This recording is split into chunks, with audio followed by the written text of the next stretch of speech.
32장 26절 27절.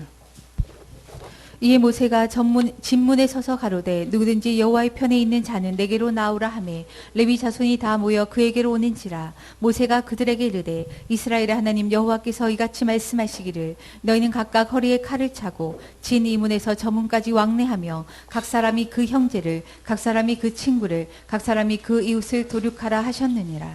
모세가 하나님 말씀을 받았는데 무슨 얘기냐? 너희는 각각 허리에 칼을 차고 진 이문에서 저문까지 왕래하며 각 사람이 그 형제를 각 사람이 그 친구를 각 사람이 그 이웃을 도륙하라, 죽이라는 거죠. 이 사람 이제 송아지 만들어 놓고 그렇게 했으니까 이제 내려온 거거든, 징계로. 근데 이 말이 쉽죠. 실제로 이웃이나 그 형제자매 뻔히 아는 사람들인데 40년 동안 계속 같이 있었던 사람 아니에요. 칼로 치라는 게 굉장히 어려운 겁니다. 그렇죠. 그 선포가 어려운 거예요. 그런 명령을 받았다 할지라도 그것을 내가 이렇게 선포한다는 것은 쉽지 않다는 거죠. 그래서 정을 끊지 않으면 안 되는 거예요. 그래서 이게 아무 일도 안 되는 겁니다. 근데 모세가 하나님 명령하신 대로 그대로 선포를 하죠. 그죠? 정말 그런 말을 어떻게 합니까? 그렇게 하지 않고. 그래서 선포하니까 그 뒤 책임은 전적으로 하나님이 책임을 다 지셨습니다. 모두 다 타락해서 금송아지 앞에서 춤을 춘 것처럼 보였지만 그러나 안 그런 사람이 있는 거예요. 그 중에. 그래서 레위 사람들이 딱 나와가지고 하나님 편에 서주는 겁니다. 일단 말씀대로 믿고 따르게 되면 다 반대하는 것 같아도 하나님께서 일단 누군가 돕는 자를 남겨놓으셨다가 다 일으키시는 거예요. 우리는 하나님 말씀대로 하면 돼요. 야, 이 일을 누가 수행하겠냐? 누가 이 말에 동의하겠냐? 그건 그렇지 않아요. 다 그런 것 같아도 하나님께서 딱 준비된 일꾼들을 딱 일으키십니다. 열왕기상 19장 18절. 그러나 내가 이스라엘 가운데 7,000인을 남기리니 다 무릎을 바알에게 꿇지 아니하고 다 그 입을 바알에게 맞추지 아니한 자니라. 여기 보세요. 엘리야가 자기 혼자 남았다고. 이 사람이 볼 때 자기 혼자 남은 것처럼 보이는 거예요. 그 바알하고 850대 싸울 때도 아무도 안 나왔거든. 그래서 야, 이 세상에 나 혼자 남았네 라고 얘기를 했지만, 그렇게 막 생각했지만, 그럼 하나님 뭐라고 그러십니까? 바알에게 무릎 꿇지 않은 7,000명이 아직 있다는 거예요. 그래서 다 일이 되게 돼 있으니까 우리만 있다고 생각할 필요가 없어요. 다 일이 때가 되면 어디서 여기저기서 그 돕는 영혼들이 나오게 돼 있고요. 다 일은 되게 돼 있습니다. 주만 바라보면 됩니다. 주께서 도우십니다. 출애굽기 32장 28절 29절. 레위 자손이 모세의 말대로 행하매 이날에 백성 중에 3,000명 가량이 죽인 바 된지라. 모세가 이르되 각 사람이 그 아들과 그 형제를 쳤으니 오늘날 여호와께 헌신하게 되었느니라. 그가 오늘날 너희에게 복을 내리시리라. 그래서 우리도요, 때가 되면 뭐 우리만 이렇게 맨날 이 얘기하는 것 같아 그렇지 않아요. 누군가는 우리와 같은 믿음을 가진 사람이 어딘가 또 다 있습니다. 다 함께 일하게 될 수 있고요. 다 뭐 어디 가서 저희가 어딜 나가든 간에 다 주님께서 일이 되게 하십니다. 우리만 있다고 생각하지 마세요. 엘리야가 이제 그렇게 생각했거든. 나만 있다. 나만 있는 게 아니었잖아요, 사실. 7,000명이 있다고 그러잖아요. 여기 보면 인간적인 정에 끌리지 않고 그 아들과 형제를 친 게 헌신이라는 거예요, 그게. 헌신이 그거예요. 헌신이 뭡니까? 한마디로 말하면. 정을 끊는 게 헌신인 거예요. 그 정에 끌리지 않고 그 아들과 형제, 이웃 그 사람을 하나님 편에 서지 않은 사람을 치는 것이 헌신이라고 그랬거든. 헌신이라는 게 간단히 말하면 정을 정리하는 것이 헌신입니다. 필요 없는 정에 끌리지 않는 거예요. 가정 문제가 됐든 환경 문제가 됐든 인간관계가 됐든 모든 것을 하나님 위주로 생각하고 하나님 위주로 재편하는 것이 그게 헌신이에요. 디모데후서 2장 3절 4절.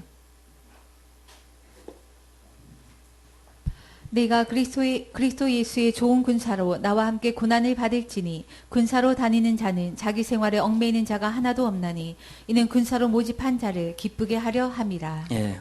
자기 생활에 얽매이는 자는 헌신할 수가 없다는 거죠. 인간적인 정을 끊지 못한 상태에서 신앙생활을 하거나 사명자가 되면 언젠간 반드시 시험이 옵니다. 이게 지금 그 주일날은 열왕기상 하죠. 또 주중예배 사사기 하죠. 이건 뭡니까 지금? 출애굽기 다 얘기가 나오는 게 희한하게 다 본문이 다른데 이게 지금 신기하게 이런 얘기예요. 인간적인 정을 끊지 못한 상태에서 신앙생활이나 사명자가 되면 시험이 온다는 거예요, 그게. 창세기 22장에서 이제 아브라함 보세요. 그가 아들에 대한 정을 가지고 지금 살아가는 사람 같으면 큰 시험거리입니다, 그거. 예. 하나님을 이제 그만 믿니, 뭐 더 믿니 하는 얘기 나오게 생긴 거예요. 웬만한 걸 얘기를 해야지. 그 아들 100살에 나는데 그 아들 지금 칼로 번제를 잡아서 드리라는 거 아니에요. 그러니까 거기에다 모든 정을 쏟고 있는 상태면 이건 뭐 보통 시험거리가 아니에요. 그래서 무슨 일을 할 때는 그걸 반드시 거치는 거예요. 그걸 안 거치면 일이 되지를 않은 거예요, 그다음부터. 매사 그게 또 걸려. 조금 가다 보면 그게 또 걸리고, 또 가다 보면 그게 또 걸리고, 일이 되지를 않아. 그래서 무슨 일을 시작하실 때는 신약이든 구약이든 어떤 인물이든 다 그거부터 하는 거예요, 그거부터.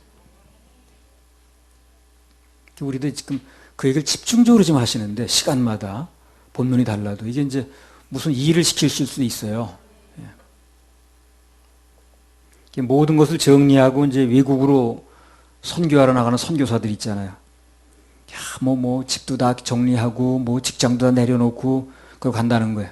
근데 가장 중요한 자기를 정리를 못 하는 거야. 그래서 선교사로서 이제 실패한다는 얘기고요. 그래서 하나님의 일을 할 때 가장 경계해야 될 것은 사람의 사사로운 정입니다. 나도 이제 그런 분이 좀 약한 사람이기 때문에 그 정 문제를 좀 더 정리를 해야 됩니다. 정의란 무엇일까? 주는 걸까? 받는 걸까? 사사로운 정은 끊는 것입니다. 하나님의 일에 이 정 문제를 해결하지 못하면 곧 한계가 와요, 한계가. 나도 이 하나님 사명을 감당하겠다고 나섰을 때 정 문제되는 게 뭐냐면, 가장 문제되는 게 큰 고비가 뭐냐면 이 정 문제라더라고요, 정 문제. 우리 어머니가 그때 73세가 됐었는데, 나 군대 제대기만 기대하고 있었는데, 신학교 간다고 그러지. 너 난데없이 이웃집 아저씨가 나서가지고 막 만류하지. 자네가 그러면 되겠어? 그러면서. 우리 자영이란 분은 막 비아냥대지. 우리 집에 광신자가 살고 있다는 둥 하면서. 그런 말 나오는 게 문제가 아니라 내 자신이 힘들더라고요. 정을 이렇게 정리하고 뭘 한다는 게 정말 힘들더라고요. 근데 그걸 내려놓으니까 하나님께서 정말로 좋은 일을 예비하시더라고요. 오늘날 내가 있는 것도 그때 그 문제가 해결이 안 됐으면 무슨 길을 나갈지 모르는 거죠. 창세기 12장 1절 2절. 여호와께서 아브라함에게 이르시되 너는 너희 본토 친척 아비집을 떠나 내가 내게 지시할 땅으로 가라. 내가 너로 큰 민족을 이루고 내게 복을 주어 내 이름을 창대케 하리니 너는 복의 근원이 될지라. 이게 지금 출애굽기, 또 그다음에 주일날 하는 열왕기상, 주중예배 때는 사사기인가요? 이걸 이렇게 맞출 수가 없어요, 기간을. 예. 다 다른 시기에 몇 년 그 간격으로 받은 말씀이고, 이게 다 이렇게 맞출 수가 없는 건데, 세 개를 동시에 받는 게 아니고 말씀을. 근데 신기하게 이렇게 맞네, 이게. 예. 그리고 하나님께서 아브라함에게 엄청나게 큰 약속을 좀 해주셨거든요. 예, 그로 하여금 너로 하여금 큰 민족을 이루게 할 것이며 이름을 창대케 해줄 것이며 네가 복의 근원이 될 것이다. 근데 그 전에 전제 조건이 있는 거예요, 그게. 1절이면 뭐가 전제 조건입니까? 너는 너의 본토, 친척, 아비짐을 떠나서 내가 내게 무슨 지시할 땅이 있는데 그것을 가라는 거죠. 정치 없는 거죠, 사실상. 한마디로 말하면 인간적인 정을 정리하는 게 전제 조건이야.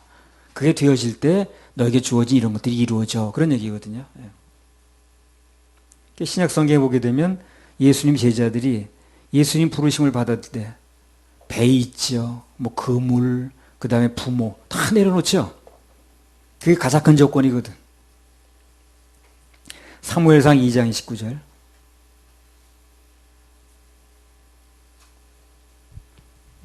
너희는 어찌하여 내가 나의 처소에서 명한 나의 제물과 예물을 밟으며 내 아들들을 나보다 더 중히 여겨 내 백성 이스라엘에 드리는 가장 좋은 것으로 스스로 살찌게 하느냐. 예.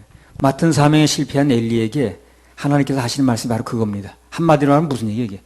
왜 너 정을 정리 못했느냐? 왜 한마디로 하나님보다 아들에게 정을 왜 더 주고 사사로운 감정을 왜 못 끊고 그래서 너는 이렇게 됐다는 거거든. 그러니까 결과는 이렇게 나왔지만 원인은 네가 정을 정리 못한 거야. 그래서 그게 안 됐기 때문에 앞으로 이 직을 계속 줘도 넌 못해. 그러니까 그만두라는 거예요. 주신 사명을 계속 준다 할지라도 이 문제에 걸리면 계속 못한다는 거거든. 그래서 가져가신다는 거. 할 수 있는 사람한테. 다윗은 어떻던가요? 정에 끌리던가요? 다윗은 그러지 않았어, 그죠? 뭐 아버지 집에 뭐 어린 나이에 끌어들일 때도 내가 무슨 뭐 부모 집에 떠나서 어떡하냐 그런 얘기 한 적도 없고. 역대하 15장 15절.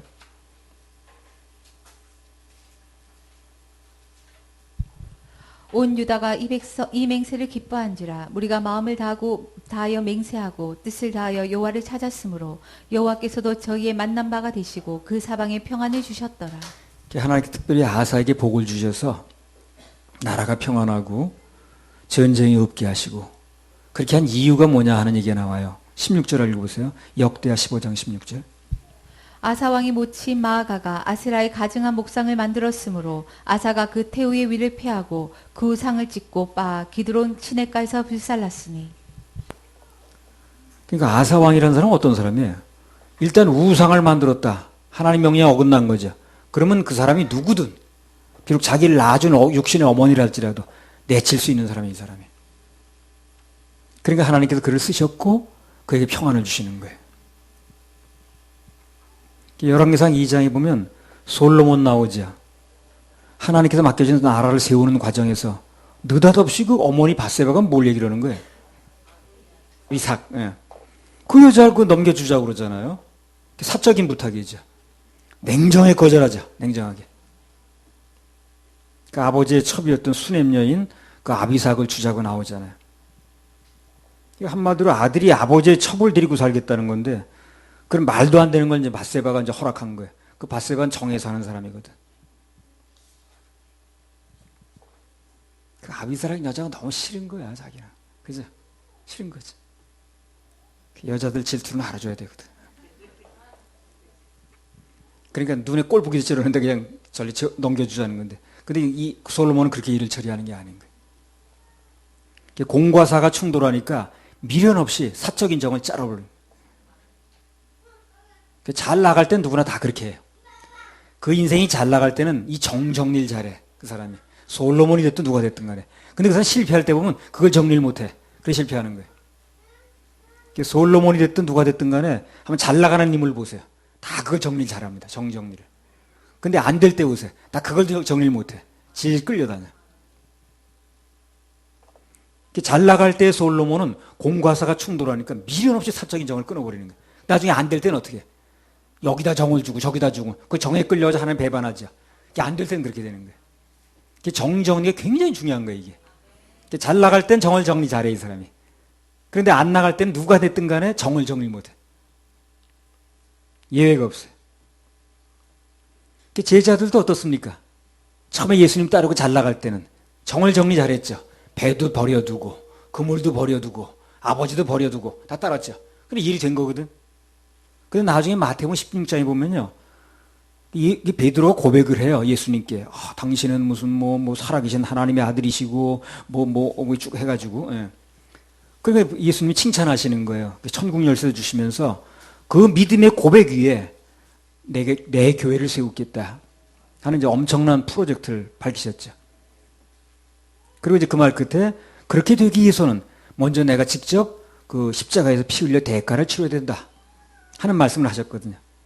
그랬더니요, 그 베드로가 사단이 이제 그 뒤에서 얘기를 하는 거예요. 베드로를 통해서. 한번 보세요. 어떻게 얘기했는가. 마태복음 16장 22절 23절. 베드로가 예수를 붙들고 간하여 가로되 주여 그리 마옵소서 이 일이 결코 주에게 미치지 아니하리이다. 예수께서 돌이키시며 베드로에게 이르시되 사단아 내 뒤로 물러가라. 너는 나를 넘어지게 하는 자로다. 내가 하나님의 일을 생각지 아니하고 도리어 사람의 일을 생각하는도다 하시고. 사단이 하나님의 일을 방해하는 전형적인 수법이 뭡니까? 정을 가지고 하는 거예요. 정을 가지고. 다 약하거든 거기. 정에 강한 사람은 없어요. 다 약합니다. 이렇게 말하는 나도 정에 약한 사람. 정 가지고 호소하면 사람들은 다 흔들려요. 말씀 가지고 나가야 되는데 정 가지고 사람을 흔드는 거죠. 하나님의 선지자도 열왕기상에 보세요. 그 정 가지고 흔드니까 그 사람 흔들리잖아요.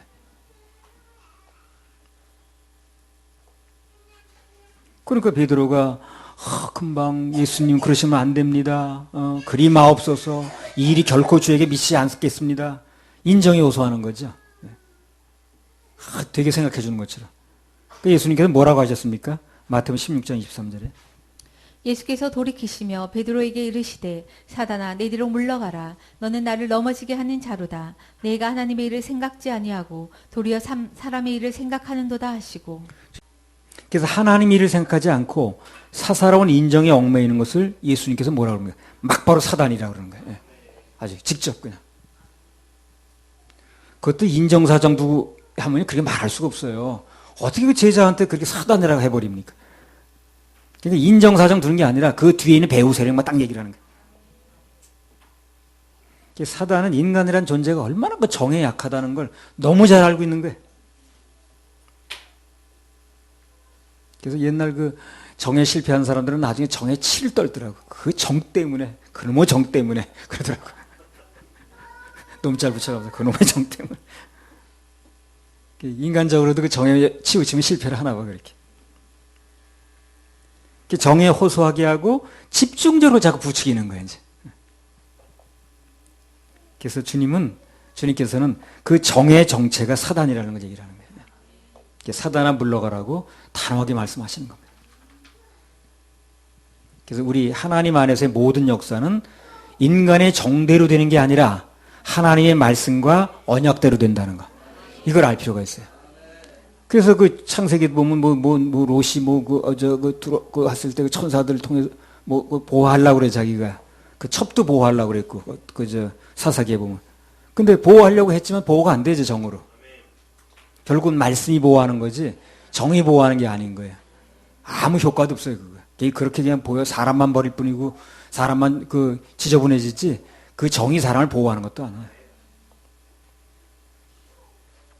그러니까 또 마가복음 14장에 보면 베드로가 자기 인간적인 또 의리를 내세우는 거야. 그래가지고 정을 앞세워가지고 죽을지언정 나는 주를 부인하지 않겠습니다. 다 가도 나는 안 그런다. 그 정은 참 되게 웃기게 말하더라고. 그 정은 그렇게 정처럼 얘기를 하는데 문제는 능력이 없어요. 그러니까 주님께서 내가 그래? 그럼 네가 오늘 밤 닭이 2번 울기 전에 나를 3번 부인할 거야. 결국 어떻게 됐습니까? 보호하겠다는, 안 떠나겠다는 인간의 정대로 됐어요. 하나님은 주님의 말씀대로 됐어요. 말씀대로 됐다니까. 답이 나왔잖아요, 답이. 마태복음 26장 73절 75절. 정대로 되는 게 아니고 말씀대로 돼요. 마태복음 26장 73절. 정은 능력이 없어도 되질 않아요. 마태복음 26장 73절 75절.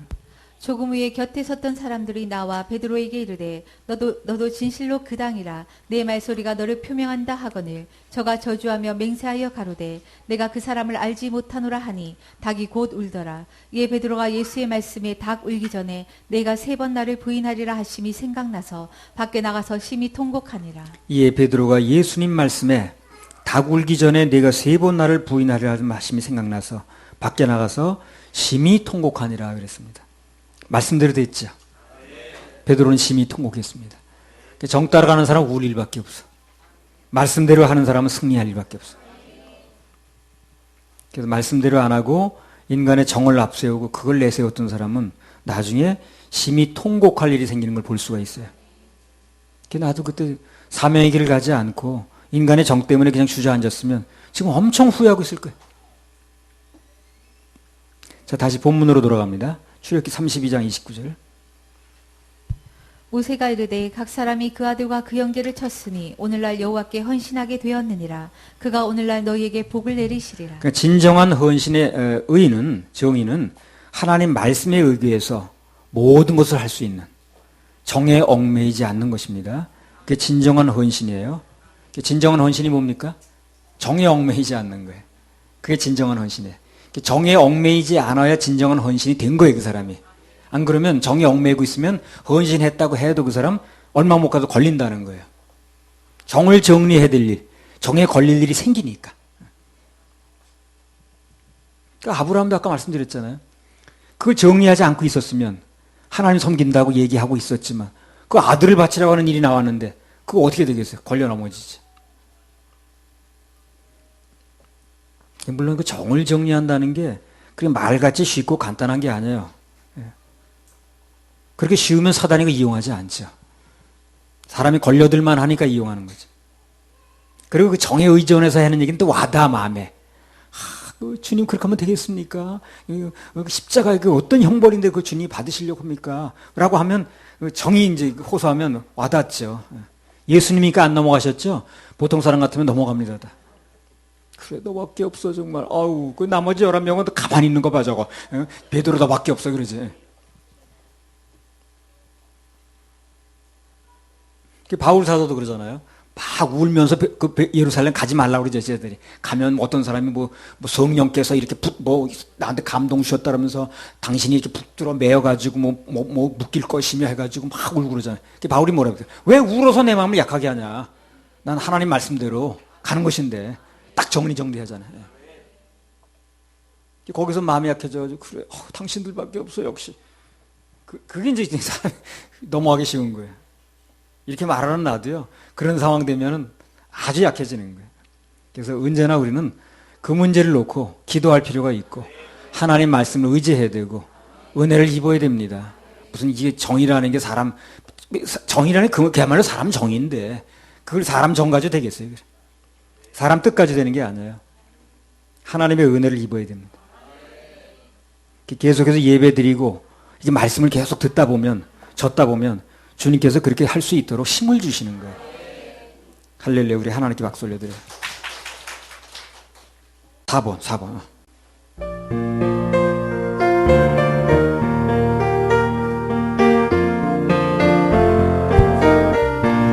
이제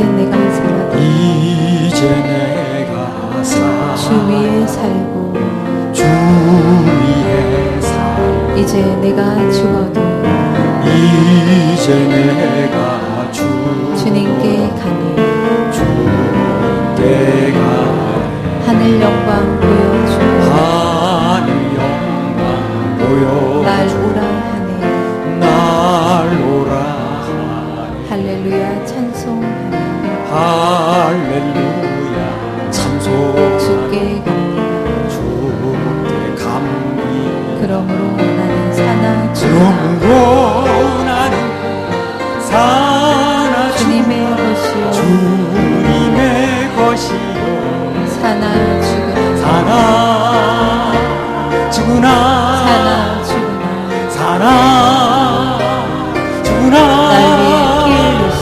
날 위해 피 흘린 내 주님의 것이요 내 주님의 것이요 이제 내가 떠나도 저 천국 가고 이제 내가 있어도 주 위에 있네. 우리 예수 찬송하며 나는 가겠네. 정군 천사 나팔 마주 나오네. 그러므로 나는 사나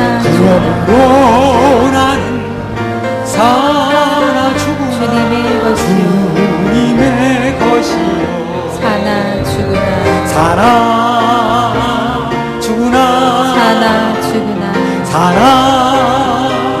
죽으나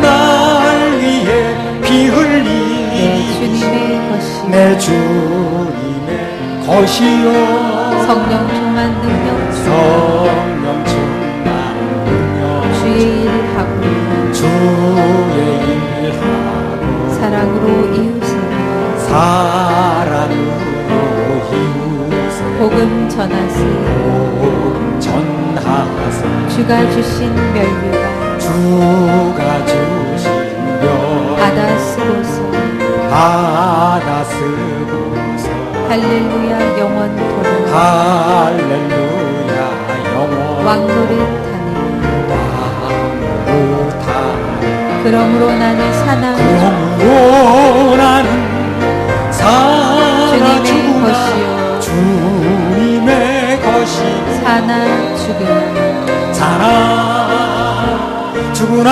사나 죽으나 사나 죽으나 날 위해 피 흘리 내 주님의 것이요 내 주님의 것이요 아멘. 사나 죽으나 주님의 것입니다. 출애굽기 32장 34절 35절 이제 가서 내가 네게 말한 곳으로 백성을 인도하라. 내 사자가 내 앞서 가리라. 그러나 내가 보응할 날에는 그들의 죄를 보응하리라. 여호와께서 백성을 치시니 이는 그들이 아론에 만든 바 그 송아지를 만들었음이더라. 그래서 다 용서는 됐는지 모르지만 그러나 언젠가 심은 것에 대해서는 반드시 계산하신다는 얘기를 이제 하시는 거예요. 그렇게 이제 이 출애굽기 지금 몇 장입니까 이게 32장을 끝내는 겁니다. 언젠가 너네들이 한 일에 대해서는 보응이 있다.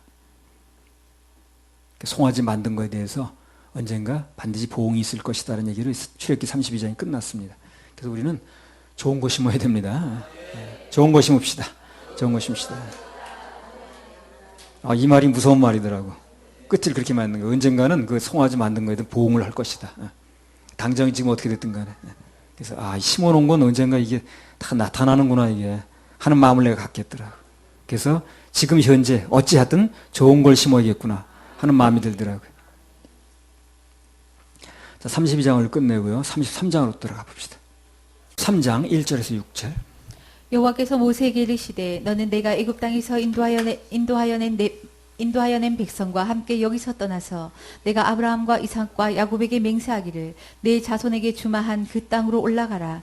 내가 사자를 내 앞서 보내어 가나안 사람과 아모리 사람과 헷 사람과 브리스 사람과 히위 사람과 여부스 사람을 쫓아내고 너희로 젖과 꿀이 흐르는 땅에 이르게 하려니와 나는 너희와 함께 올라가지 아니하리니 너희는 목이 곧은 백성인즉 내가 중노에서 너희를 진멸할까 염려함이니라 하시니 백성이 이 황송한 말씀을 듣고 슬퍼하여 한 사람도 그 몸을 단장하지 아니하니 여호와께서 모세에게 이르시기를 이스라엘 자손에게 이르라. 너희는 목이 곧은 백성인즉 내가 순식간이라도 너희 중에 행하면 너희를 진멸하리니 너희는 단장품을 제하라. 그리하면 내가 너희에게 어떻게 할 일을 알겠노라 하셨음이라.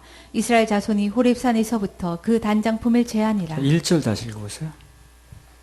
여호와께서 모세에게 이르시되 너는 내가 애굽 땅에서 인도하여 낸 백성과 함께 여기서 떠나서 내가 아브라함과 이삭과 야곱에게 맹세하기를 내 자손에게 주마한 그 땅으로 올라가라. 자, 여기 보면 하나님께서 말씀하시길 네가 애굽에서 인도해낸 백성 그런 표현을 쓰셨습니다. 그러면 사실상 이스라엘 백성들을 10가지 재앙과 이적을 통해서 강력한 바로의 손으로부터 건져내신 분이 누굽니까? 전적으로 하나님 건져내셨죠. 근데 하나님께서 이제까지 모든 그 과정을 모세의 공으로 돌리시는 거예요, 지금. 모세의 상급으로 계산했다, 그 말. 이걸 보면서 우리가 뭘 할 수 있냐면, 하나님의 일하심만 바라보고 따라가면 그 과정 속에 되어지는 많은 일들이 있는데, 되어진 일들이 그게 어떤 일이 됐든 간에 전부 우리 상급으로 계산하시더라는 거예요. 우리 공로로 기록하시고, 그래 간주하신다는 거예요. 참 그게 놀라운 계산 방법입니다. 사람들은 어떻게 해서든지 무슨 공이든지 공은 자기 안에 돌리라고 그러잖아요. 근데 우리가 하나님께 영광 돌리고 따라가다 보면 그런 일일이 신경 안 써도 나중에 다 우리 공으로 돌려주신다는 거예요. 나중에 냉수한 그런 얘기가 그래서 나오는 거예요. 우리가 이제 하늘나라 가보면요. 야, 그것도 상이었나? 그것도 내 공으로 돌려주셨네. 하는 게 많이 있을 겁니다. 아니, 모세가 끌어낼 때 뭘 했다고. 근데 네가 끌어냈다고 해가지고 그 공을 다 돌려주시잖아요. 마태복음 10장 42절. 또 누구든지 제자의 이름으로 이 소자 중 하나에게 냉수 한 그릇이라도 주는 자는 내가 진실로 너희에게 이르노니 그 사람이 결탄코 상을 잃지 아니하리라 하시니라. 이제 하나님께서는 그분과 관련된 일이라면 비록 냉수 한 그릇이라도 그건 뭐 기억돼도 안 되는 얘기인데 별거 아닌 얘기인데 다 기억을 하신다는 거예요. 방금 얘기했듯이 하늘나라 가게 되면 전혀 우리 기억 속에 없었던 거 그런 게 막 상급으로 나올 겁니다. 그것도 상급이었나? 그건 나 잊어버렸는데 생각도 안 했는데 뭐 상을 계산하고 한 것도 아닌데 뭐 이런 일이 많이 나올 거예요. 결단코 상을 잃지 않는다 그러잖아요. 지금 뭔가 주님을 위해서 조금 치러지는 대가가 있다라든가 뭐 희생된다라든가 헌신한다든가 봉사를 한다든가 원망 불평할 필요가 없다는 거예요. 나중에 다 갚아주시니까 그것도 누르고 흔들어서 무조건 감사하면서 따라가다 보면 모든 거 다 추후에 보면 상급으로 주십니다. 출애굽기 33장 1절 여호와께서 모세에게 이르시되 너는 내가 애굽 땅에서 인도하여 낸 백성과 함께 여기서 떠나서 내가 아브라함과 이삭과 야곱에게 맹세하기를 내 자손에게 주마한 그 땅으로 올라가라. 여기 1절 하반절에 보면 내가 아브라함과 이삭과 야곱에게 맹세하기를 내 자손에게 주마한 그 땅으로 올라가라. 그래서 과거의 공은 전부 모세에게 돌려주셨죠. 그죠? 그럼 앞으로 일은 어떻게 하시겠다는 거예요? 앞으로 일은 내가 하나님께서 전적으로 하시겠다는 거예요. 과거에 있었던 일은 네 공으로 돌려주고 앞으로 있게 될 일은 내가 하나님이 하시겠다는 거예요. 그러니까 앞으로 일은 어떻게 하면 되는 거예요? 맡기면 되는 거예요. 맡기면 우리는 그분이 앞장서 인도하시는 대로 따라가면 되는 거예요. 따라가서 또 그게 과거가 되면 그 공은 또 우리는 돌려주시는 거예요. 자, 이런 계산 방법이 참 희한하네 정말. 이런 계산 방법이 어디 있어요 그래. 앞으로 일은 내가 해주고 그리고 그것이 과거가 돼버리면 네 공으로 돌려주겠다는 거 아니지. 간단히 말하면 이런 계산 방법은 나 처음 봤네. 주님 따라가면 그래도 남는 거예요. 세상은 그렇게 계산하지 않습니다. 잘된 건 전부 자기 공이에요. 나 높은 사람 공이고 그리고 앞으로 못 되어질 일은 당하면 네가 당하라는 거고. 그래서 우리는 모든 일 속에 내가가 아닌 주께서를 붙여야 됩니다. 그래야 이런 일들이 벌어지는 거예요. 모든 게 다 잘 되게 돼 있어요. 참, 생각할수록 감사하네. 과거의 공은 우리에게 돌려주시고 앞으로 일은 주님께서 책임져 주시고 더 좋은 조건이 없습니다. 더 좋은 조건이 없으니까 딴 데 찾을 필요가 없는 거예요. 주님이 우리에게 제시하는 조건보다 더 좋은 조건이 없어요. 구원, 은혜로 주시겠다고 그러죠. 어떤 종교가 그렇게 말합니까? 이 세상에. 어떤 종교가 뭐 세상에서 무슨 얻는 것도 다 공을 세워야 된다 그러는데 그 천국을 가는 거, 지옥 가는, 뭐 입원하는 걸 그냥 해주겠다는 종교가 세상에 어디 있어요? 그러니까 예수님 만나는 거에 더 조건이 없는 거예요. 예수님의 은혜를 입는 것밖에 더 좋은 조건이 없어요. 다른 데 찾아서 기웃거릴 필요가 없는 거예요. 무슨 70명, 80명이 그 연설을 들으러 가나 그래? 아이고 참. 조건이 너무 좋아요, 우리는요. 네, 조건이 너무 좋습니다. 조건이 너무 좋아. 하나님께 영광의 박수 올려드려요. 정말 조건이 너무 좋잖아요.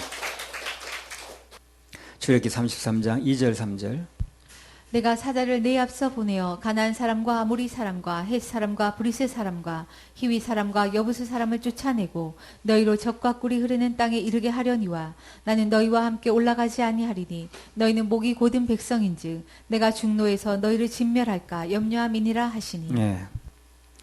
우리가 여기서 알 수 있는 것은 하나님께서 일해 주시는 것과 그분이 함께 하시는 것은 다를 수가 있다는 겁니다. 그분이 일을 해 주셔도 우리 함께 하지 않는 경우도 있어요.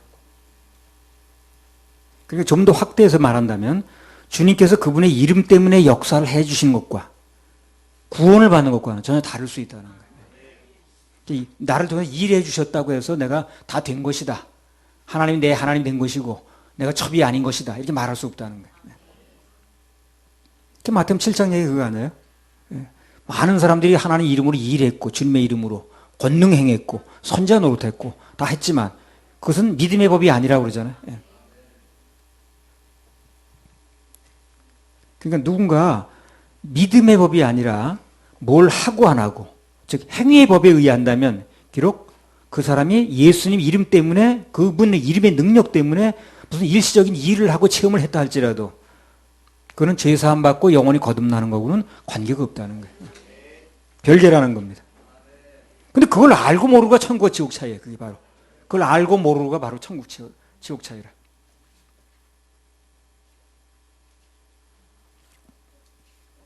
우리가 이제 그 자살 얘기를 우리가 이제 가끔 하게 되잖아요. 예.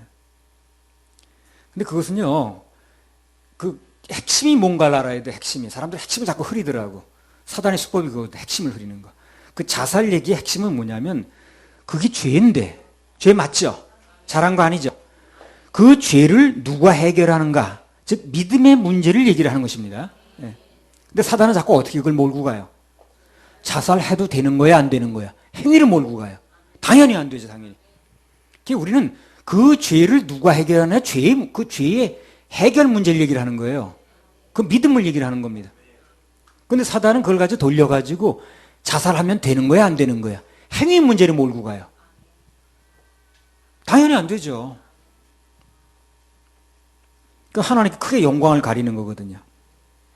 근데 예를 들어서 뭐 누군가가 간음을 안 한다고 해서 간음을 안 해야 되는 거죠. 그건 하나님께 영광 가리는 거지만. 그러나 나는 간음을 안 하는 것 때문에 나는 지옥을 면하는 거야. 난 지옥 갈까 봐 간음을 안 해. 이렇게 말하면 믿음이 잘못됐다는 얘기라는 거예요. 간음을 하는 게 잘 됐다는 게 아니에요. 간음을 하지 말아야 되지만 그럼 믿음이 나는 간음을 안 하는 것 때문에 그래서 지옥을 면하는 거야. 난 지옥 면하기 위해서 간음을 안 해. 이렇게 말한다면 그렇게 말한다면 그것은 믿음이 잘못됐다는 거예요. 그러니까 이것은 간음을 하라는 얘기가 아니죠. 그죠? 그걸 구별을 못해 사람들이. 저 사람은 간음을 하라는 얘기구만. 그게 아니라니까요. 자살을 해야 되느냐 말아야 행위를 얘기를 하는 게 아니에요. 근데 사단은 그렇게 몰고 가더라고. 그래서 그냥 뭐 저건 뭐 아주 뭐 큰일 날 소리 한다는 둥 자살을 방조한다는 둥 그런 얘기를 믿음을 얘기를 하는 거예요. 믿음을. 나는 지옥 안 가려고 간음을 안 합니다. 그 틀린 믿음이 된다는 거예요. 행위는 맞는지 모르지만 믿음은 틀렸다는 거예요. 그것은 예수님 보혈로 내 죄가 씻겨진다는 믿음이 아니거든. 내가 하고 안 하고 때문에 된다는 믿음이거든. 그 믿음이 잘못됐다는 얘기라는 거예요. 간음을 안 하는 건 잘한 거지만 간음을 하라는 얘기가 아니지만 그러나 그것 때문에 내가 지옥 가고 안 가고 걸게 되면 그 믿음이 잘못됐다는 얘기를 하는 거예요. 이렇게 말해주면 되는 건데 그냥 사람들이 뭘 어떻게 알아듣고 배웠는지 전부 그렇게 알아듣는 거예요. 행위를 말하는 자살이 뭐 하면 안 되지. 당연히 안 되죠. 그래서 행위로 무슨 일이 되어졌느냐와 그 사람이 믿음으로 무엇이 되어졌느냐는 다른 얘기를 하는 거예요. 그 사람이 예수님의 이름을 믿고 그것을 통해서 무슨 일을 했다 할지라도 죄사함 받는 믿음이 아니었다면 그 사람은 일은 벌어졌는지 모르지만 구원받은 건 아니라니까요. 그래서 마태복음 7장 얘기가 바로 그거예요. 주님의 이름으로 많은 일을 한 거예요. 이 사람들이 권능도 행하고. 그러나 그렇게 했다 할지라도 그 사람이 나중에 구원받은 건 아니라는 얘기라는 거예요. 믿음의 법이 아니라 뭘 하고 안 하고 즉 행위의 법에 의한다면 비록 예수님 이름의 능력 때문에 일시적인 역사를 체험했다 할지라도 그러나 죄 사함 받고 천국 가는 것은 전혀 별개 문제라는 거예요. 그걸 알고 모르고가 천국과 지옥 차이라니까.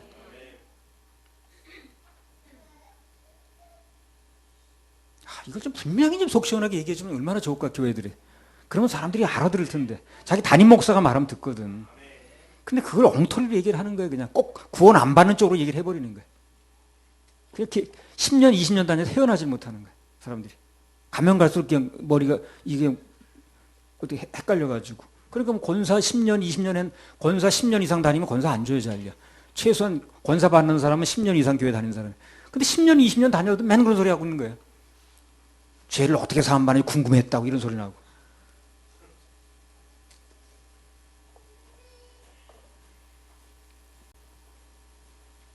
출애굽기 33장 2절 3절. 내가 사자를 내 앞서 보내어 가나안 사람과 아모리 사람과 헷 사람과 브리스 사람과 히위 사람과 여부스 사람을 쫓아내고 너희로 젖과 꿀이 흐르는 땅에 이르게 하려니와 나는 너희와 함께 올라가지 아니하리니 너희는 목이 곧은 백성인즉 내가 중노에서 너희를 진멸할까 염려함이니라 하시니. 예. 중노가 맞아요 원래 성경에? 원래 성경에 중노로 나와 있어요. 그래. 예. 강가동에 오타가 있길래. 그래서 여기 말씀대로 하나님께서 함께 하시지 않는데 그 함께 하시지 않는 가운데서도 여부수 사람과 가나안 사람들 쫓아냈죠. 젖과 꿀이 흐르는 환경으로 갈 수는 있다는 거예요. 그럼 결론부터 말하면 그건 결코 좋은 게 아니에요. 오히려 주님 없이도 뭐 좀 되는 것 같은 상태가 굉장히 위험한 거예요. 그게. 예. 주님 없는 상태가 아무것도 안 돼야 돼 그 사람이. 그래 주님이 없던 실감 오는데 주님이 없는데도 뭐 돼 보이는 것처럼 보이면 굉장히 위험한 거예요. 그게. 자긴 잘, 난 지금 멋대로 해도 잘만 되네. 그게 잘 되는 게 아니에요. 이 사람들이 주님이 함께 하지 않는다는 가운데도 여부 사람을 쫓아내고 가나안 사람을 쫓아내고 했다는 거예요. 그럼 형통한 줄 알았죠. 형통한 게 아니야, 그게. 주님 없이도 뭐 좀 돼 보이는 것처럼 되는 상태가 가장 위험한 상태고 태풍 전야입니다, 그게. 사무엘상서 30장에 보게 되면 다윗이 하나님 떠나가지고 하나님 등지고 1년 넉 달을 있었죠. 어디서? 어디에서 있는 거예요? 블레셋 거기서. 예. 16개월 동안 아무 일도 없었어요. 예. 그래서 아무 일 없으니까 잘 됐나 보다. 잘 된 게 아니잖아요. 그게 폭풍전야라. 시글락에서 모든 게 다 불타버리잖아요. 시글락에서 불탄다는 게 나의 지옥에서 불타는 거지. 구덩이 빠진 나의 지옥 구덩이를 얘기하듯이. 우리는 환경이 뭐 좋든 환경이 안 좋든 거기 좌우될 필요가 없어요. 예. 주님께서 나와 함께 하시느냐, 내가 말씀 속에 있느냐, 이게 중요한 거예요. 항상 정신 차려야 됩니다. 환경이 좀 잘 풀리면 하나님 당연히 함께 하는 거고, 환경이 어렵고 내 고난이 닥치면 하나님 나하고 함께 하지 않는 거야, 이렇게 생각하면 안 돼요. 관계없이, 하나님은 환경 여부에 관계없이 우리 함께 하시는 분이고, 그래서 하나님께서 우리 함께 하신다는 것을 환경 여부에 관계없이 믿고 갈 때 그게 안전한 거라. 출애굽기 33장 5절. 조금 잘 풀리면 하나님이 함께 하시는 거고 조금 어려우면 하나님이 어디 갔냐고 그러고 그렇지 않다는 겁니다. 여호와께서 모세에게 이르시기를 이스라엘 자손에게 이르라. 너희는 목이 곧은 백성인즉 내가 순식간이라도 너희 중에 행하면 너희를 진멸하리니 너희는 단장품을 제하라. 그리하면 내가 너희에게 어떻게 할 일을 알겠노라 하셨음이라. 예.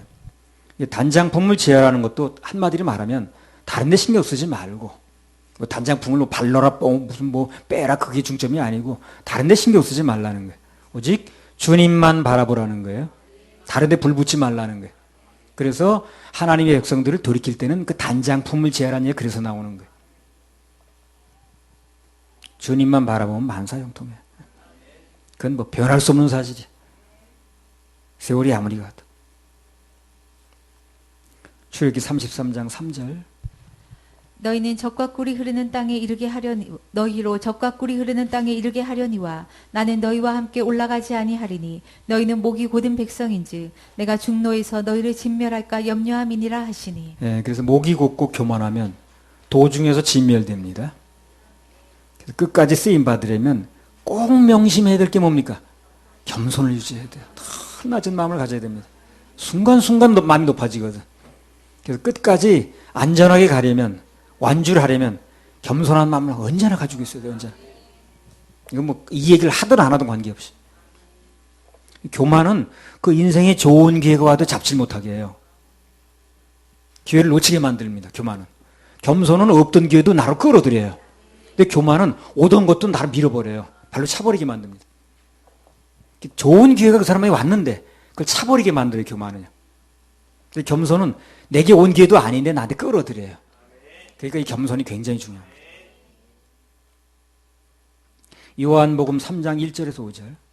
너희로 젖과 꿀이 흐르는 땅에 이르게 하려니와 나는 너희와 함께 올라가지 아니하리니 너희는 목이 곧은 백성인즉 내가 중노에서 너희를 진멸할까 염려함이니라 하시니. 예, 그래서 목이 곧고 교만하면 도중에서 진멸됩니다. 그래서 끝까지 쓰임 받으려면 꼭 명심해야 될 게 뭡니까? 겸손을 유지해야 돼요. 더 낮은 마음을 가져야 됩니다. 순간순간 마음이 높아지거든.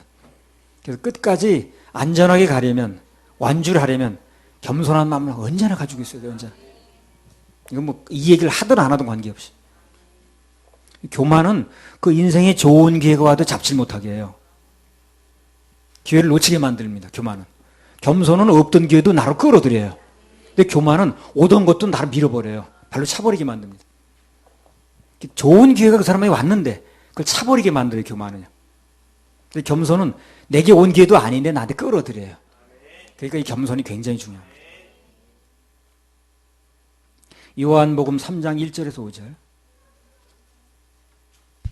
바리새인 중에 니고데모라 하는 사람이 있으니 유대인의 관원이라. 그가 밤에 예수께 와서 가로되 랍비여 우리가 당신은 하나님께로서 오신 선생인 줄 아나이다.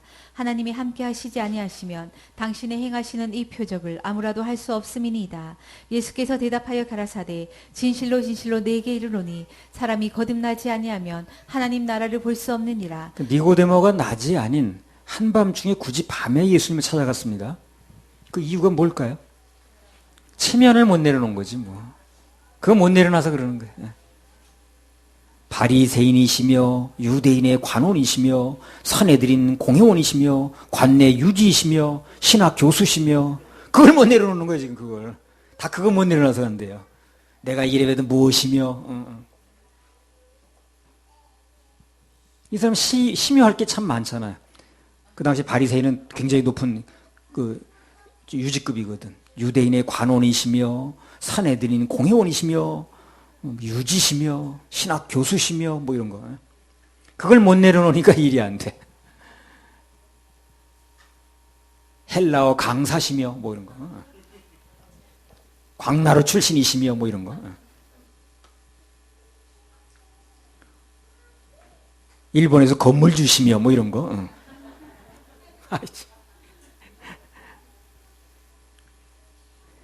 그런 거 심혈을 못 내려놓으니까 예수님하고 단독 면담까지 했거든요, 이 사람이. 그죠?